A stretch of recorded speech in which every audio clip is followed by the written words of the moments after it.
Patayin mo na. Da.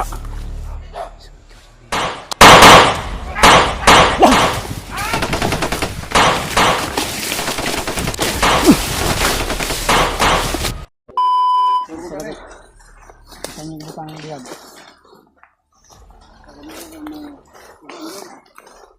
Mga tol, binihag namin tong isang bandido mga tol.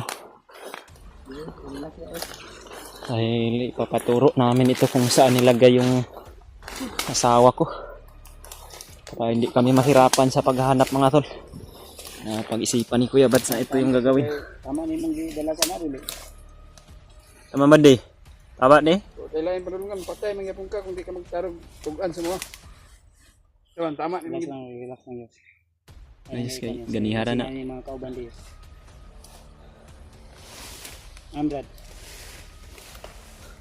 Bang hindi pa habang pinitigilan pa ni Julius yung kanyang galit. Kanina na katikim ka na ng galit ni Julius. Moment ka lagi. Huwag ka magsinungaling. Yes, kami mabait kami. Ayos ang ano, ayos ang Ni amang ni magparamang di naman mo tingog ganiha kusog mo tingog. ayun tabang. Pero hindi ka matingog. Di na Brad. Magsalita ka na Brad. Salita. Maming ka na saan yun dinala yung asawa ni Tiandre. Uy. Ako'y makakuan sa inyo rin. Ha? Ayaw mo? O gusto ka makatikim ng ano? Bugbog. Ayaw mo? Ayaw mo? Ayos, ayun ko na yun. Maming ka lagi. Para makaistorya pa ba basig? Hindi na yan makasalita sa sobrang bugbog mo. Hindi na Brad. Hindi lang natin lakasan yung boses natin. Baka may makasama mo.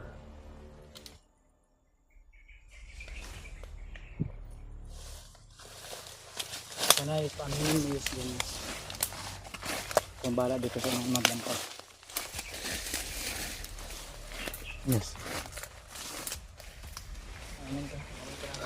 Para muna kami yung pahirapin pa. Naman. Mao ni ang area dili. Maming ka lagi. Ano sabi sa inyo?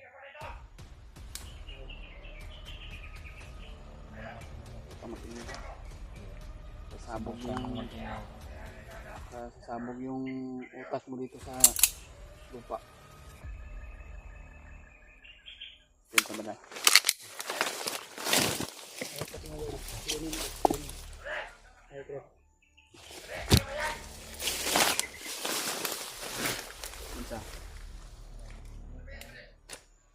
Matigas na umamin itong isang bandido na huli namin ito.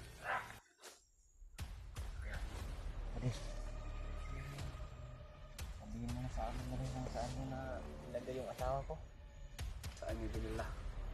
Ano ka kanya sabi? Ayaw kong totoo. Hindi ka namin sasaktan ba di? Sinabi mo yung totoo ba di? Yung kasama mo yan. Wala yung patutunguhan ng buhay na namin.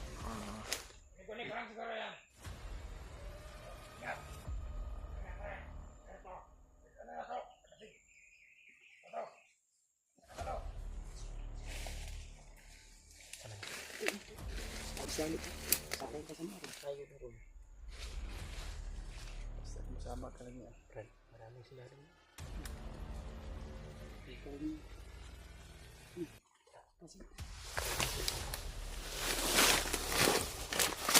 Tayo.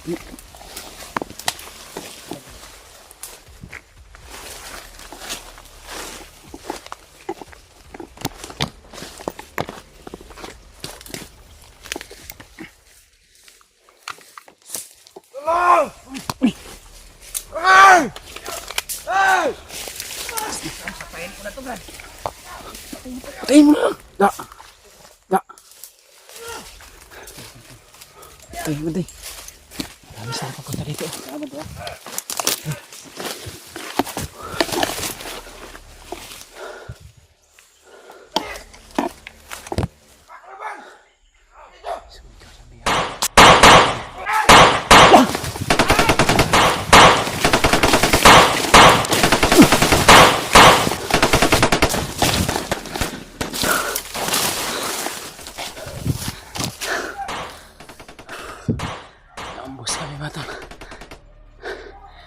sumigaw yung bandido na bihag namin. At hindi ko na alam ngayon kung saan patungo sila Kuya Bads at si Brad Julius. Dahil hindi ako nakasunod sa kanila mga tol.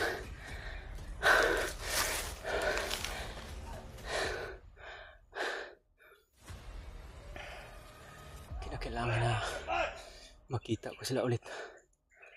Ngunit sobrang dami pa rin ng mahabol sa akin mga tol. Nagtago lang ako dito. May mga putukan sa unahan.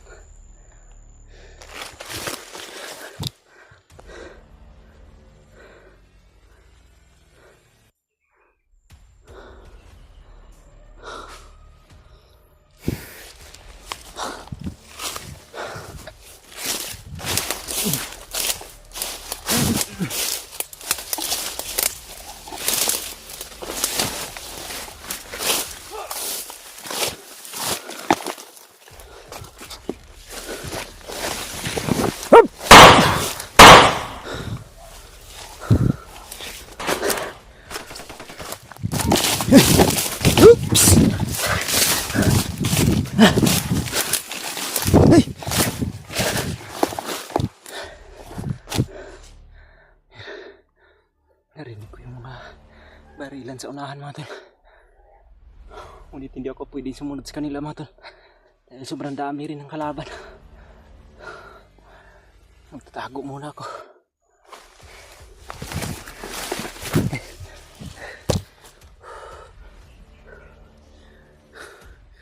Nahiwalay na naman ako sa kasama ko mga tol.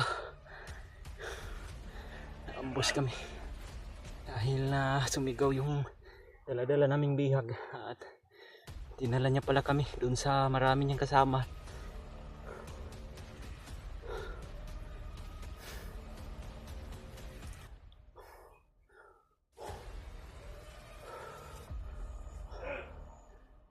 Kaya kailangan na makita ko ulit yung mga kasama ko mga tolo para hanapin namin yung asawa ko kung saan yung nilagay. May mga lumalapit dito sa akin mga tol.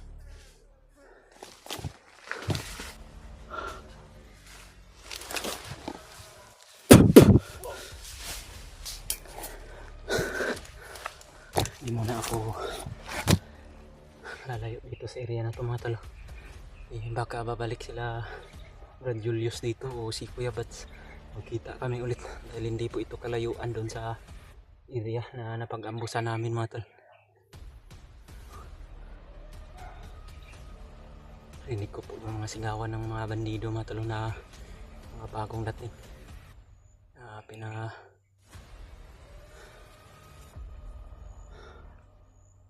papunta siguro yan ang mga commander nila dito mga tol dahil nakarinig sila ng mga putukan.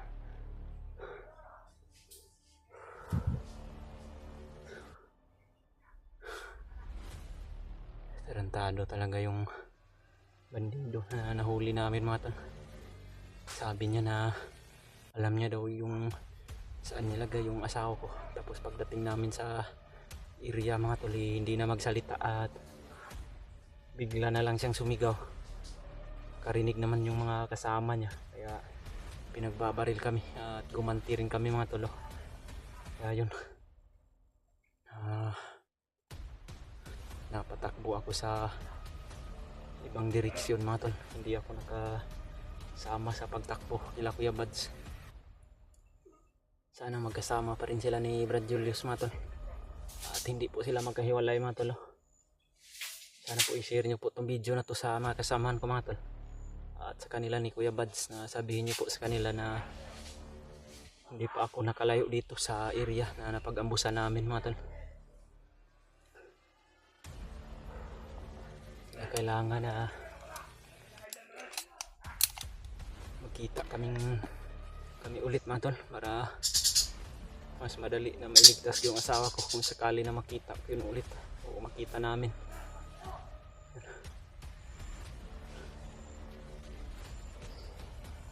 Mayroong mga bagong dating mga tol. Bandido. Hindi lang muna ako gagalaw dito mga tol para hindi nila ako makita.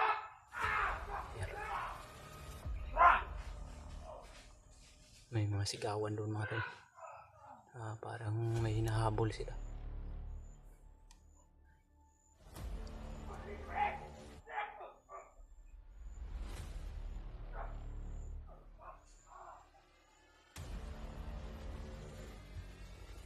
Medyo malayo po dito mga tol.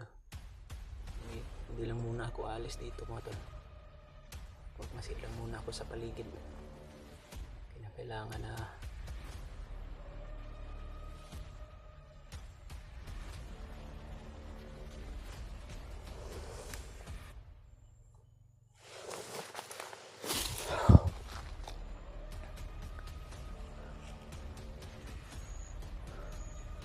sana kaya yun sila Kuya Bad yan.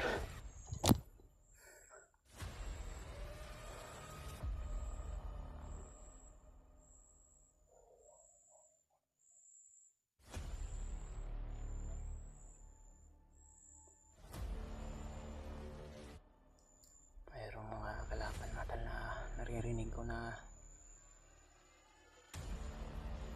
nasa bandang unahan natal. Parang mga bagong dating mga tol.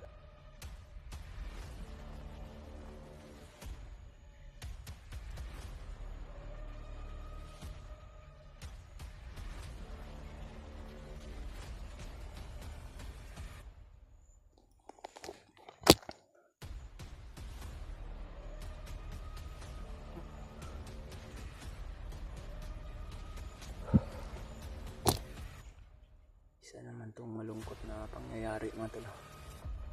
Hindi ko po ito inaasahan mga tol. Napakarami ng problema na dumating sa akin mga tol. Kita ko sana yung mga kasama ko. Yun na sana yung panahon na iligtas ko na yung asawa ko. Ngunit sa pagbalik namin wala na sila doon sa kinalalagyan na napag-iniwanan ko mga tol.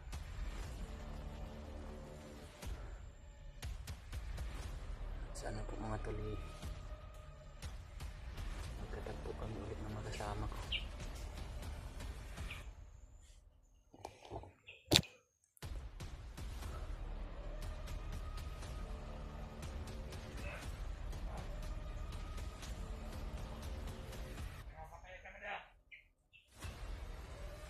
May mga bagong dating.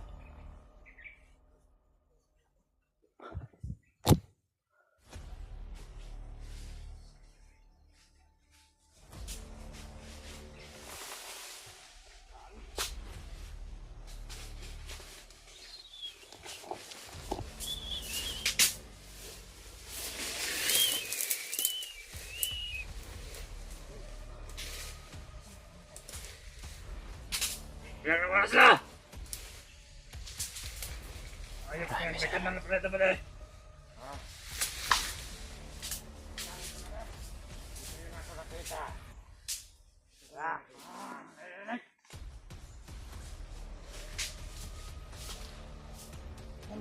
Dito niya may putukan kanina.